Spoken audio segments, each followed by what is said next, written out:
Okay, second requirement is ಎರಡನೇ ಅವಶ್ಯಕತೆ ಅಥವಾ ಅಗತ್ಯತೆ ಏನಪ್ಪಾ ಅಂದ್ರೆ be kind or be merciful. ಕರುಣೆ ಉಳ್ಳವರಾಗಿರ್ರಿ ಅಥವಾ ದಯೆಯುಳ್ಳವರಾಗಿರ್ರಿ ಎಂಬುದಾಗಿ. That means now you see that somebody has definitely made a mistake.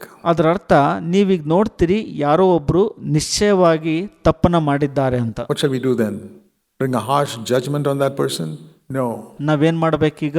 ಆತನ ಮೇಲೆ ಬಹಳ ಕಠಿಣವಾಗಿ ಎರಗಿ ಆತನ ಮೇಲೆ ನ್ಯಾಯ ತೀರ್ಮಾನ ಮಾಡಬೇಕಾ ಅಥವಾ ತೀರ್ಪು ಮಾಡಬೇಕಾ? Think how God has treated you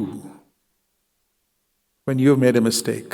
ನೀವು ತಪ್ಪನ್ನ ಮಾಡಿದಾಗ ದೇವರು ನಿಮ್ಮನ್ನ ಹೇಗೆ ನಡೆಸಿಕೊಂಡರು ಎಂಬುದರ ಕುರಿತಾಗಿ ಮೊದಲು ಯೋಚಿಸ್ರಿ. How many mistakes, we call it mistakes, God calls it sin. ಎಷ್ಟು ತಪ್ಪುಗಳನ್ನ ನೀವು ಅದನ್ನ ತಪ್ಪು ಅಂತ ಕರೀತೀರಿ, ದೇವರು ಅದನ್ನ ಪಾಪ ಅಂತ ಕರೀತಾರೆ. How many things we have done wrong. ನಾವು ಎಷ್ಟೋ ತಪ್ಪುಗಳನ್ನ ಮಾಡಿದ್ದೇವಲ್ಲವೇ? Did God jump on us immediately? ದೇವರು ನಮ್ಮ ಮೇಲೆ ತಕ್ಷಣಕ್ಕೆ ಹಾರಿ ಬಂದ್ರೆ ಹಾಗಾದ್ರೆ Boy, none of us would be sitting in the meeting today if God had done that. ದೇವರು ನಿಜವಾಗ್ಲೂ ಅದನ್ನ ಮಾಡಿದ್ದೇ ಆದಲ್ಲಿ ನಾವು ಯಾರೂ ಇವತ್ತು ಕೂಟದಲ್ಲಿ ಕೂಡ್ಲಿಕ್ಕೆ ಆಗ್ತಿರ್ಲಿಲ್ಲ. Love mercy. ಕರುಣೆಯನ್ನ ಪ್ರೀತಿಸ್ರಿ, Do justice. ನ್ಯಾಯವನ್ನ ಮಾಡ್ರಿ. Love mercy, like we said last Sunday. ಕಡೆ ಭಾನುವಾರ ಹೇಳಿದಂತೆ ಕರುಣೆಯನ್ನ ಪ್ರೀತಿಸ್ರಿ. The verse for CFC for this new year is there at the back. ಈ ವರ್ಷಕ್ಕೆ CFCಗೆ ವಚನ ಯಾವುದಪ್ಪ ಅಂದ್ರೆ ಅದು ನನ್ನ ಹಿಂದ್ಗಡೆ ಇರುವಂತದ್ದು. Be merciful to others just as God has been merciful to you. It's not just be merciful to others. ದೇವರು ನಿಮಗೆ ಕರುಣೆ ತೋರಿಸಿದ ಪ್ರಕಾರ ನೀವು ಕೂಡ ಇತರರಿಗೆ ಕರುಣೆ ತೋರಿಸಿರಿ. ಕೇವಲ ಇತರರಿಗೆ ಕರುಣೆ ತೋರಿಸೋದು ಮಾತ್ರ ಅಲ್ಲ, Compare it with God's mercy on you. That's what it says. Be merciful to others exactly as God has been merciful to you. ದೇವರು ನಿಮಗೆ ಎಷ್ಟು ಕರುಣೆ ತೋರಿಸಿದರೋ ಅಷ್ಟೇ ಕರುಣೆಯನ್ನ ನೀವು ಇತರರಿಗೆ ತೋರಿಸಿರಿ. ಅಂದರೆ ದೇವರ ಕರುಣೆಯನ್ನ ನಿಮ್ಮ ಮೇಲೆ ಏನ್ ತೋರಿಸಿದ್ರಲ್ಲ ಅದಕ್ಕೆ ಹೋಲಿಸಿ ನೋಡಿರಿ ಎಂಬುದಾಗಿ ಅರ್ಥ. That's a very high standard. ಇದು ಬಹಳ ಉನ್ನತ ಮಟ್ಟವಾದದ್ದು. When will I reach it? ನಾವು ಯಾವಾಗ ಅಲ್ಲಿ ತಲುಪೋದನ್ನ? Help me, Lord, to press on. ಕರ್ತರೆ ಸಹಾಯ ಮಾಡ್ರಿ ಅದಕ್ಕೆ ಒತ್ತು ಕೊಡಲು. You know, we try to press on to become more Christ-like. Here is one area where we can become more Christ-like. ನಾವು ಕ್ರಿಸ್ತನ ರೀತಿಯಲ್ಲಿ ಆಗಲಿಕ್ಕೆ ಹೆಚ್ಚು ಒತ್ತು ಕೊಡ್ತೀವಲ್ವಾ? ಇದು ಕ್ರಿಸ್ತನ ರೀತಿಯಲ್ಲಿ ಆಗಲಿಕ್ಕೆ ಒಂದು ಮೊದಲ ಹೆಜ್ಜೆ ಅಥವಾ ಮೊದಲ ಹಂತ. And I'll tell you, I've been tremendously impressed by one particular story of Jesus. ಯೇಸು ಕ್ರಿಸ್ತನ ಒಂದು ಪ್ರತ್ಯೇಕ ಕಥೆಯಿಂದ ನಾನು ಬಹಳ ಪ್ರೇರೇಪಿಸಲ್ಪಟ್ಟಿದ್ದೇನೆ. You all know the story, but I never meditated on it sufficiently until recently. ನಾನು ಇತ್ತೀಚೆಗೆ ಹೊರತುಪಡಿಸಿ ನಾನು ಅದನ್ನು ಅಷ್ಟಾಗಿ ಧ್ಯಾನ ಮಾಡಿರಲಿಲ್ಲ. And that is John's Gospel chapter 8. ಅದು ಯೋಹಾನನು ಬರೆದ ಸುವಾರ್ತೆ 8ನೇ ಅಧ್ಯಾಯ. You know the story. The Pharisees, verse 3, John 8 verse 3, caught a woman in adultery. ಇಲ್ಲಿ ಎಲ್ಲರಿಗೂ ಗೊತ್ತಿರುವಂತ ಕಥೆ ಇದು. ಯೋಹಾನ 8:3. ಇಲ್ಲಿ ಫರಿಸಾಯರು ವ್ಯಭಿಚಾರದಲ್ಲಿ ಸಿಕ್ಕಿ ಬಿದ್ದಂತ ಒಬ್ಬ ಹೆಂಗಸನ ಕಂಡಿಡ್ಕೊಳ್ತಾರೆ. And brought her to Jesus and saying, ಆಕೆಯನ್ನ ಯೇಸುವಿನ ಬಳಿಗೆ ಕರೆತಂದು ಈ ರೀತಿಯಾಗಿ ಹೇಳುತ್ತಾರೆ, Teacher, this woman was caught in adultery. There's no doubt about it. ಬೋಧಕನೇ, ಅನುಮಾನನೇ ಇಲ್ಲ, ಈ ಹೆಂಗಸು ವ್ಯಭಿಚಾರ ಮಾಡುವಾಗಲೇ ಹಿಡಿಯಲ್ಪಟ್ಟಳು ಅಂತ. And verse 5, Moses commanded. 5ನೇ ವಚನ, ಮೋಶೆಯು ನಮಗೆ ಅಪ್ಪಣೆ ಕೊಟ್ಟಿದ್ದಾನೆ ಅಂತ ಹೇಳ್ತಾರಲ್ಲಿ. He's referring to the law which Jesus once said, I have come to fulfill the law. He said in Matthew 5. ಮತ್ತಾಯ 5ರಲ್ಲಿ ಹೇಳಿರೋ ಪ್ರಕಾರ ನಾನು ನ್ಯಾಯ ಪ್ರಮಾಣವನ್ನು ಪೂರೈಸಲು ಬಂದಿದ್ದೇನೆ ಅಂತ ಹೇಳಿದ್ರಲ್ಲ ಯೇಸು ಸ್ವಾಮಿ, ಅದನ್ನ ಇಲ್ಲಿ ಉಲ್ಲೇಖಿಸ್ತಾರೆ. Okay, you came to fulfill the law, Lord Jesus. ಕರ್ತನ ದೇಸುವೆ, ನೀನ್ ನ್ಯಾಯ ಪ್ರಮಾಣ ಪೂರೈಸ್ಲಿಕ್ಕೆ ಬಂದಿದೆಯಲ್ವಾ? They didn't call him Lord Jesus. ಅವರು ಕರ್ತನು ಅಂತ ಕರೀಲಿಲ್ಲ ಯೇಸು ಸ್ವಾಮಿಯನ್ನ. What do you say? ನೀನೇನ್ ಹೇಳ್ತೀಯ ಅಂತ ಕೇಳ್ತಾರೆ. Moses said, stone her to death. ಮೋಶೆ ಹೇಳಿದನು, ಆಕೆಯನ್ನ ಕಲ್ಲಿಸಿದು ಕೊಲ್ಲಿರಿ ಅಂತ. What do you say? ನೀನು ಏನು ಹೇಳುತ್ತೀಯಾ? Is Jesus going to go against the law? ಯೇಸು ಸ್ವಾಮಿ ನ್ಯಾಯ ಪ್ರಮಾಣದ ವಿರುದ್ಧವಾಗಿ ಹೋಗ್ತಾರ ಹಾಗಾದ್ರೆ? The woman was caught in adultery. It's not an accusation. She was caught in the act. There's no doubt about it. ಇದು ಒಂದು ದೂಷಣೆ ಅಲ್ಲ. ಒಬ್ಬ ಸ್ತ್ರೀಯು ವ್ಯಭಿಚಾರ ಮಾಡುವಾಗಲೇ ಸಿಕ್ಕಿ ಹಾಕಿಕೊಂಡಿರುತ್ತಾಳೆ, ಇದರಲ್ಲಿ ಅನುಮಾನ ಇರೋದಿಲ್ಲ. And so there was no need for Jesus to verify, to find out is it true or not. ಯೇಸು ಸ್ವಾಮಿಗೆ ಅದು ಅವಶ್ಯಕತೆ ಇರಲಿಲ್ಲ, ಅದು ಸರಿನೋ ತಪ್ಪೋ ಎಂದು ಪರಿಶೀಲಿಸಲು. What do you do when there is a clear command of God? Stone the woman. ಸ್ತ್ರೀಯ ಮೇಲೆ ಕಲ್ಲನ್ನು ಎಸೆಯುವಂತೆ ದೇವರಿಂದ ಸ್ಪಷ್ಟ ಆಜ್ಞೆ ಇದ್ದರೂ ಕೂಡ ಏನ್ ಮಾಡ್ತೀರಿ ನೀವು ಅವಾಗ? And Jesus is here. ಇಲ್ಲಿ ಯೇಸು ಸ್ವಾಮಿ ಇದ್ದಾರೆ. And Jesus said, ಆಗ ಯೇಸು ಸ್ವಾಮಿ ಈ ರೀತಿಯಾಗಿ ಹೇಳ್ತಾರೆ. He waited for a little while because He's saying, Father, what shall I say? ಅವರು ಸ್ವಲ್ಪ ಕಾಲ ಕಾಯ್ತಾ ಇದ್ರು, ಯಾಕೆಂದ್ರೆ ತಂದೆ ಬಳಿ ಕೇಳ್ತಾ ಇದ್ರು, ನಾನು ಏನ್ ಹೇಳಬಹುದು ಅಂತ. I like that. I learned something there. He was scribbling on the ground. ನನಗೆ ಇಷ್ಟ ಆಯ್ತು. ನಾನು ಅಲ್ಲಿಂದ ಏನೋ ಒಂದನ್ನ ಕಲ್ತ್ಕೊಂಡೆ. ಅವರು ಮಣ್ಣಿನ ಮೇಲೆ ಏನೋ ಒಂದನ್ನ ಬರಿತಾ ಇದ್ರು. Father, what shall I say? ತಂದೆಯೇ, ನಾನು ಏನನ್ನ ಹೇಳಲಿ? Father said, tell them the one is without sin. Cast the first stone. So he said it. ತಂದೆಯು ಯೇಸುವಿಗೆ ಈ ರೀತಿ ಹೇಳು ಅಂತ ಹೇಳ್ತಾರೆ, ಯಾವನು ನಿಮ್ಮಲ್ಲಿ ಪಾಪವಿಲ್ಲದವನಾಗಿದ್ದಾನೋ ಅವನೇ ಮೊದಲು ಕಲ್ಲೆಸಲಿ ಅಂತ. Isn't it wonderful to listen? ಇದು ಅದ್ಭುತ ಅಲ್ವಾ ಕೇಳಿಸಿಕೊಳ್ಳುವಂತದ್ದು? When somebody's caught in the act. ಆ ಒಂದು ಕಾರ್ಯದಲ್ಲಿ ಸಿಕ್ಕಿ ಹಾಕಿಕೊಂಡಿದ್ರು ಕೂಡ ಒಬ್ಬ ವ್ಯಕ್ತಿ, No doubt about it. And you know what the word of God says, you how to deal with this.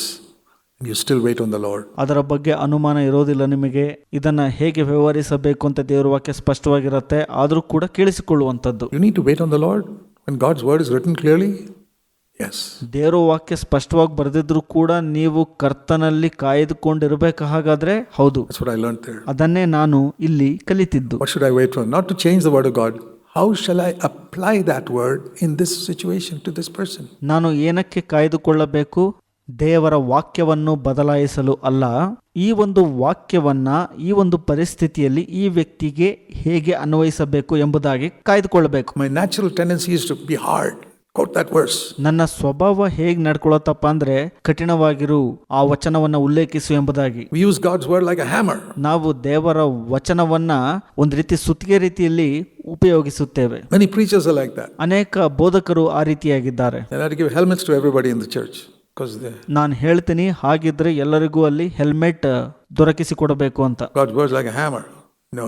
ದೇವರ ವಾಕ್ಯ ಸುತ್ತಿಗೆ ರೀತಿಯಲ್ಲಿ ಉಪಯೋಗಿಸುತ್ತಾರೆ. ಇಲ್ಲ, ಆ ರೀತಿಯಾಗಿ ಮಾಡಬಾರದು. Father, I know this is written in your word, Father. How shall I apply it? ತಂದೆಯೇ, ನನಗೆ ಗೊತ್ತಿದೆ ಈ ವಾಕ್ಯವನ್ನ ನೀವು ಉಲ್ಲೇಖಿಸಿದ್ದೀರಿ, ಆದರೆ ಇದನ್ನ ನಾನು ಹೇಗೆ ಅನ್ವಯಿಸುವಂತದ್ದು ಅಂತ ಕೇಳ್ಕೊಳ್ಬೇಕು. Tell the one who is without sin to cast the first stone. ಯಾರು ನಿಮ್ಮಲ್ಲಿ ಪಾಪ ಮಾಡದೇ ಇರುವನೋ ಅವನೇ ಮೊದಲು ಕಲ್ಲನ್ನು ಎಸೆಯಲಿ. What a wonderful answer. ಎಂತಹ ಅದ್ಭುತವಾದಂತ ಉತ್ತರ ಇದು. I've got answers like that sometimes from the Lord. I've been tremendously encouraged by that. ನಾನು ಕೆಲವೊಮ್ಮೆ ದೇವರಿಂದ ಈ ರೀತಿಯ ಉತ್ತರವನ್ನು ದೊರಕಿಸಿಕೊಳ್ಳುತ್ತೇನೆ. ಬಹಳ ಅದ್ಭುತವಾಗಿ ಪ್ರೋತ್ಸಾಹಿಸಲ್ಪಟ್ಟಿದ್ದೇನೆ ಇದರಿಂದ. Wait on the Lord for an answer. Don't fight back. ಉತ್ತರಕ್ಕಾಗಿ ಕರ್ತನಲ್ಲಿ ಕಾಯ್ದುಕೊಳ್ಳಿರಿ, ಹಿಂತಿರುಗಿ ಹೋರಾಟ ಮಾಡಬೇಡ್ರಿ. I remember I was sitting, you probably heard this, I visited a church once in America. ನನಗಿನ್ನೂ ನೆನಪಿದೆ, ನಾನು ಅಮೆರಿಕದಲ್ಲಿರುವಂತ ಒಂದು ಸಭೆಗೆ ಅಲ್ಲಿ ಹಾಜರಾಗಿದ್ದೆ. Where everybody grew beards. Everybody. I mean, not the women, but all the men. ಎಲ್ಲ ಪುರುಷರು ಗಡ್ಡವನ್ನ ಬೆಳೆಸಿಕೊಂಡಿದ್ದರು, ಸ್ತ್ರೀಯರಲ್ಲ, ಎಲ್ಲ ಪುರುಷರು ಅಲ್ಲಿ ಗಡ್ಡವನ್ನ ಬೆಳೆಸಿಕೊಂಡಿದ್ರು. That was part of their law. ಅದು ಅಲ್ಲಿನ ನಿಯಮದ ಒಂದು ಭಾಗವಾಗಿತ್ತಲ್ಲಿ. And ಮತ್ತು it was a group that didn't have cars. They rode in horse carriages. ಅವರು ಅಲ್ಲಿ ಕಾರನ್ನ ಹೊಂದಿರಲಿಲ್ಲ. ಅವರು ರಸ್ತೆಯಲ್ಲಿ ಹೋಗುವಾಗ ರಥಗಳನ್ನ, ಕುದುರೆಗಳನ್ನ ಉಪಯೋಗಿಸ್ತಿದ್ರು. The first time I got a ride in a horse carriage there in the US. ನಾನು ಮೊದಲ ಬಾರಿ ಅಮೆರಿಕದಲ್ಲಿ ಆ ಒಂದು ಕುದುರೆ ರಥದಲ್ಲಿ ಪ್ರಯಾಣ ಮಾಡಿದೆ. And then at lunchtime we were all sitting at the table, everybody in a beard, and they. ಊಟದ ಸಮಯದಲ್ಲಿ ಎಲ್ಲರೂ ಒಟ್ಟಾಗಿ ಊಟಕ್ಕೆ ಕೂತ್ಕೊಂಡಿದ್ವಿ. ಅಲ್ಲೆಲ್ಲರೂ ಗಡ್ಡ ಬೆಳೆಸಿಕೊಂಡಂತವರಿದ್ರು. I'd already preached one or two messages and they felt very convicted and some of them were angry with me. ನಾನು ಅಲ್ಲಿ ಕೆಲವು ಸಂದೇಶವನ್ನ ನೀಡಿದ್ದೆ, 2-3.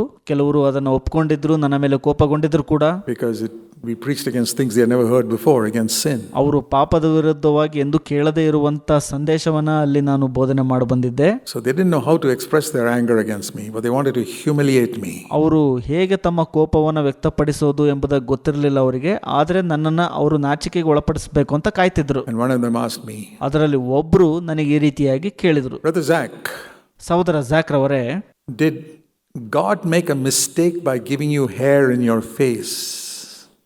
Or did you make a mistake by shaving it off? ದೇವರು ನಿಮ್ಮ ಮುಖದಲ್ಲಿ ಕೂದಲನ್ನ ಕೊಟ್ಟು ತಪ್ಪು ಮಾಡಿದಾನೆ, ಅಥವಾ ನೀವು ಕೂದಲನ್ನ ಶೇವ್ ಮಾಡಿ ತೆಗೆದರಲ್ಲ, ಅಥವಾ ನೀವು ತಪ್ಪು ಮಾಡಿದ್ರ ಅಂತ ಕೇಳಿದ್ರು ನನಗೆ ಪ್ರಶ್ನೆ. They were saying they did not make that mistake. They all grew their beard. ಅವರೆಲ್ಲ ಗಡ್ಡ ಬೆಳೆಸಿಕೊಂಡಿದ್ರಿಂದ ಅವ್ರು ಯಾರು ತಪ್ಪು ಮಾಡಿಲ್ಲ ಅನ್ನುವ ರೀತಿಯಲ್ಲಿ ವರ್ತಿಸ್ತಾ ಇದ್ರು. It was exactly like this. I didn't scribble on the ground. I was at a dining table. I said, Lord, what shall I say to these people? ನನಗೂ ಕೂಡ ಇದೇ ರೀತಿ ಪರಿಸ್ಥಿತಿ ಎದುರಾಯಿತು. ನನಗೆ ಅಲ್ಲಿ ನೆಲ ಇರಲಿಲ್ಲ ಕುತ್ಕೊಂಡು ಬರೆಯಲು ಅಥವಾ ಕೆರೆಯಲು. ನಾನು ಡೈನಿಂಗ್ ಟೇಬಲ್ನಲ್ಲಿ ಕೂತ್ಕೊಂಡಿದ್ದೆ, ನಾನು ಕರ್ತನಲ್ಲಿ ಕೇಳ್ತಾ ಇದ್ದೆ, ನಾನು ಏನು ಹೇಳ್ಬೋದಪ್ಪ ದೇವರೇ ಅಂತ. And the Lord gave me an answer. ಆಗ ಕರ್ತರು ನನಗೆ ಉತ್ತರವನ್ನು ದಯಪಾಲಿಸಿದರು. Did God make a mistake in giving you nails in your fingers, or did you make a mistake by cutting off those nails when they become long? ಆಗ ನಾನು ಈ ರೀತಿಯಾಗಿ ಕೇಳಿದೆ, ದೇವರು ನಿಮ್ಮ ಬೆರಳಿನಲ್ಲಿ ಉಗುರು ಕೊಟ್ಟು ತಪ್ಪು ಮಾಡಿದಾನೆ, ಅಥವಾ ಆ ಉಗುರನ್ನ ನೀವು ಕಟ್ ಮಾಡಿ ನೀವೇ ತಪ್ಪು ಮಾಡಿದಿರಾ ಅಂತ ಕೇಳಿದೆ. The whole table was silent for the rest of the lunch. ಆ ಊಟ ಮುಗಿಯೋವರೆಗೂ ಆ ಇಡೀ ಮೇಜು ಬಹಳ ಮೌನವಾಗಿ ಬಿಡ್ತು. I'll never forget that instance. ಆ ಒಂದು ಸನ್ನಿವೇಶವನ್ನ ನಾನು ಎಂದಿಗೂ ಮರೀಲಿಕ್ಕೆ ಆಗೋದಿಲ್ಲ. And I learned that God can give you the right word. It wasn't offensive. ನಾನು ಕಲ್ತ್ಕೊಂಡೆ ದೇವರು ನಮಗೆ ಸರಿಯಾದ ಉತ್ತರವನ್ನ ದಯಪಾಲಿಸ್ತಾರೆ ಅಂತ. ಅದು ಅಪರಾಧ ಆಗಿರಲಿಲ್ಲ. They were trying to pin me down. ಅವರು ನನ್ನನ್ನ ಕೆಳಕ್ಕೆ ತಳ್ಳಲು ಪ್ರಯತ್ನಿಸ್ತಿದ್ರು. And I didn't say, oh, there's no such law in scripture. No. ನಾನು ಹೇಳಲಿಲ್ಲ ಆ ರೀತಿಯ ನಿಯಮ ಸತ್ಯವೇದದಲ್ಲಿ ಇಲ್ಲ ಅಂತ. ಇಲ್ಲ, ಆ ರೀತಿ ಹೇಳಲಿಲ್ಲ. I just said something gently. ನಾನು ಸುಮ್ಮನೆ ಹಾಗೆ ಮೃದುವಾಗಿ ಹೇಳಿದೆ ಅಷ್ಟೇ. And then I did not continue on that. I didn't sort of hammer that. ನಾನು ಅದ್ರ ಬಗ್ಗೆ ಮುಂದುವರಿಸಲಿಲ್ಲ. ಅಂದ್ರೆ ಸುತ್ತಿಗೆ ಹಿಡ್ಕೊಂಡು ನಾನು ಕೂಡ್ಲಿಲ್ಲ ಅಲ್ಲಿ. Sometimes we win a point and we want to hammer it and no. ಕೆಲವೊಮ್ಮೆ ನಾವು ಯಾವ್ದ್ರಲ್ಲಾದ್ರೂ ಗೆದ್ರೆ ಸುತ್ತಿಗೆ ತಗೊಂಡು ಹೊಡಿತಾ ಇರ್ತೀವಿ. ಇಲ್ಲ, I kept quiet. I left it there and changed the subject and went on to something else, but they got the message. ನಾನು ಮೌನವಾಗಿದ್ದೆ, ಮುಂದಿನ ಒಂದು ವಿಷಯಕ್ಕೆ ಹಾದು ಹೋದೆ. ಆದರೆ ಅವ್ರಿಗೆ ಏನ್ ಸಿಗ್ಬೇಕಲ್ಲ ಆ ಸಂದೇಶ ಸಿಕ್ತಲ್ಲಿ. Anyway, these people got the message and they all went away. All these, nobody to stone. ಪರವಾಗಿಲ್ಲ, ಅಲ್ಲಿ ಅವರಿಗೆ ಸಂದೇಶ ಸಿಕ್ತು. ಅಲ್ಲಿ ಯಾರು ಕೂಡ ಕಲ್ಲನ್ನ ಎಸಲಿಲ್ಲ ಆ ಸ್ತ್ರೀಗೆ. But one man was left who had never committed sin. Jesus. ಆದ್ರೆ ಅಲ್ಲಿ ಒಬ್ಬ ವ್ಯಕ್ತಿಯು ಉಳಿದುಕೊಂಡಿದ್ದನು. ಆತನು ತನ್ನ ಜೀವಿತದಲ್ಲಿ ಪಾಪವನ್ನೇ ಮಾಡಿರಲಿಲ್ಲ. ಅದು ಯೇಸು ಮಾತ್ರ. And he had himself said, the person without sin can throw the first stone. So there are two commands now. ಅಲ್ಲಿ ಯೇಸು ಸ್ವಾಮಿ ಹೇಳಿದ ರೀತಿಯಲ್ಲಿ ಯಾರು ಪಾಪ ಮಾಡಿಲ್ಲಲ್ಲ ಅವ್ರು ಮೊದಲು ಕಲ್ಲಿಸಲಿ ಅಂತ. ಅಲ್ಲಿ ಎರಡು ಆಜ್ಞೆ ಇತ್ತು. One is the Old Testament command of Moses. ಒಂದು ಹಳೆಯ ಒಡಂಬಡಿಕೆಯ ಆಜ್ಞೆ ಮೋಶೆ ಹೇಳಿದ್ದು. And now the New Testament command Jesus himself gave. ಇಲ್ಲಿ ಯೇಸು ಸ್ವಾಮಿ ಕೊಟ್ಟಂತ ಹೊಸ ಒಡಂಬಡಿಕೆಯ ಮತ್ತೊಂದು ಆಜ್ಞೆ. What do you do? ನೀವೇನ್ ಮಾಡ್ತೀರಾ? When there's such a clear command, the woman must be stoned. ಬಹಳ ಸ್ಪಷ್ಟವಾದ ಆಜ್ಞೆ ನಿಮಗೆ ಆ ರೀತಿ ಸಿಕ್ಕಾಗ, ಅಂದ್ರೆ ಆ ಸ್ತ್ರೀಯು ಕಲ್ಲೆಸೆದು ಕೊಲ್ಲಲ್ಪಡಬೇಕು ಎಂಬುದಾಗಿ He said, ಯೇಸು ಸ್ವಾಮಿ ಹೇಳ್ತಾರೆ ಈ ರೀತಿಯಾಗಿ. has nobody condemned you? John 8:10. ಯೇಸು ಸ್ವಾಮಿ ಯೋಹಾನ 8:10 ಹೇಳ್ತಾರೆ, ಯಾರೂ ಕೂಡ ನಿನಗೆ ಶಿಕ್ಷೆ ವಿಧಿಸಲಿಲ್ಲವೋ ಅಂತ. He said, no one, Lord. ಯಾರು ವಿಧಿಸಲಿಲ್ಲ ಕರ್ತನೆ ಅಂತ ಹೇಳ್ತಾಳಲ್ಲಿ. It was obvious she was repentant. ಆದರೂ ನಿಶ್ಚಯವಾಗಿ ಆಕೆ ಮಾನಸಾಂತರ ಪಟ್ಟಿದ್ದಾಳಲ್ಲಿ. And look at these beautiful words of Jesus. ಯೇಸುವಿನ ಬಹಳ ಸುಂದರವಾದಂಥ ವಚನಗಳನ್ನ ನೋಡ್ಕೊಳ್ರಿ ಇಲ್ಲಿ. Facing a clear command of Moses and the clear command he gave. ಮೋಶೆಯ ಸ್ಪಷ್ಟವಾದ ಆಜ್ಞೆಯನ್ನ ಎದುರಿಸುವಂಥದ್ದು ಮತ್ತು ತಾನೇ ಹೊಸ ಆಜ್ಞೆಯನ್ನ ನೀಡಿದ್ದಂಥದ್ದು. I will not stone you. ನಾನು ಕೂಡ ನಿನಗೆ ಶಿಕ್ಷೆ ವಿಧಿಸುವುದಿಲ್ಲ, ಅಂದ್ರೆ ಕಲ್ಲನ್ನ ಎಸೆಯುವುದಿಲ್ಲ. I don't condemn you. ನಾನು ನಿನ್ನನ್ನು ಖಂಡಿಸುವುದಿಲ್ಲ. A Pharisee will say Jesus disobeyed the law. ಫರಿಸಾಯರು ಹೇಳ್ತಾರೆ ಯೇಸು ಸ್ವಾಮಿ ಧರ್ಮಶಾಸ್ತ್ರಕ್ಕೆ ಅವಿಧೇಯರಾದ್ರು ಅಂತ. Sometimes we can be like that. ಕೆಲವೊಮ್ಮೆ ನಾವು ಕೂಡ ಆ ರೀತಿಯಾಗಿ ಇರ್ತೇವೆ. We interpret a law without mercy. ನಾವು ಕರುಣೆ ಇಲ್ಲದೇನೆ ಧರ್ಮಶಾಸ್ತ್ರವನ್ನ ತಿರುಗಿಸೋ ಪ್ರಯತ್ನ ಮಾಡ್ತೇವೆ. That's a fundamental problem of many Christians.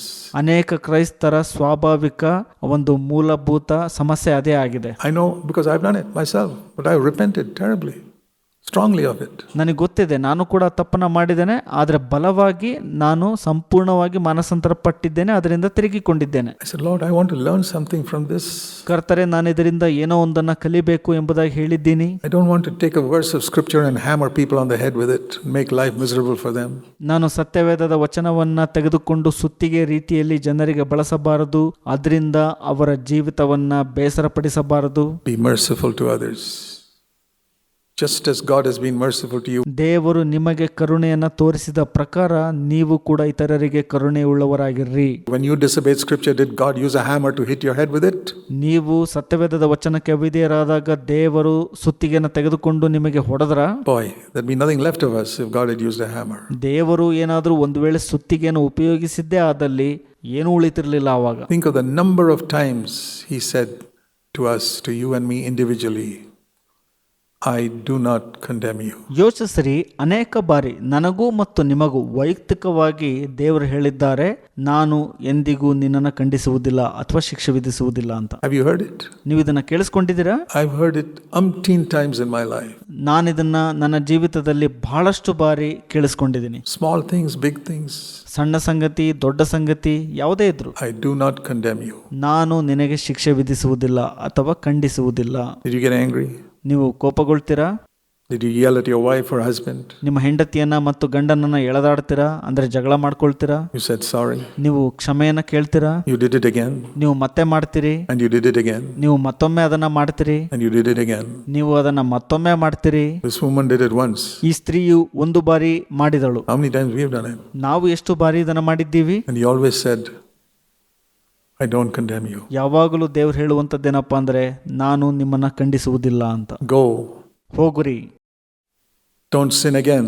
But we've sinned again. ಮತ್ತೊಮ್ಮೆ ಪಾಪ ಮಾಡಬೇಡ ಎಂಬುದಾಗಿ ದೇವ್ರು ಹೇಳಿರ್ತಾರೆ. ಆದರೂ ಕೂಡ ನಾವು ಮತ್ತೊಮ್ಮೆ ಪಾಪ ಮಾಡಿರ್ತೀವಿ. And he still says, I don't condemn you. ಹಾಗಿದ್ರೂ ಕೂಡ ಯೇಸು ಅಂದ್ರೆ ದೇವರು ಮತ್ತೊಮ್ಮೆ ಹೇಳ್ತಾರೆ, ನಾನು ನಿನ್ನನ್ನು ಖಂಡಿಸುವುದಿಲ್ಲ ಅಂತ. This is our Savior. ಇದು ನಮ್ಮ ರಕ್ಷಕನಾಗಿದ್ದಾನೆ. Have you seen it? ನೀವು ಇದನ್ನ ನೋಡಿದ್ದೀರಾ? Love mercy. ಕರುಣೆಯನ್ನ ಪ್ರೀತಿಸಿರಿ. Not just do mercy, but love it. ಬರೀ ಕರುಣೆ ತೋರಿಸೋದಲ್ಲ, ಅದನ್ನ ಪ್ರೀತಿಸಬೇಕು ಮಾಡೋದ್ರಲ್ಲಿ. You know, when you love your children, you go and hug them. ನೀವು ನಿಮ್ಮ ಮಕ್ಕಳನ್ನ ಪ್ರೀತಿಸುವಾಗ ಅವರನ್ನ ಹೋಗಿ ತಬ್ಬಿಕೊಳ್ತೀರಿ ನೀವು. I hope you do that to your wife too, or your husband. ನಿಮ್ಮ ಹೆಂಡತಿಗೆ ಮತ್ತು ಗಂಡನಿಗೂ ಕೂಡ ನೀವು ಅದನ್ನೇ ಮಾಡ್ತೀರಿ ಎಂಬುದಾಗಿ ನಾನು ನಿರೀಕ್ಷೆ ಉಳ್ಳವನಾಗಿದ್ದೇನೆ. When you love people, you hug them.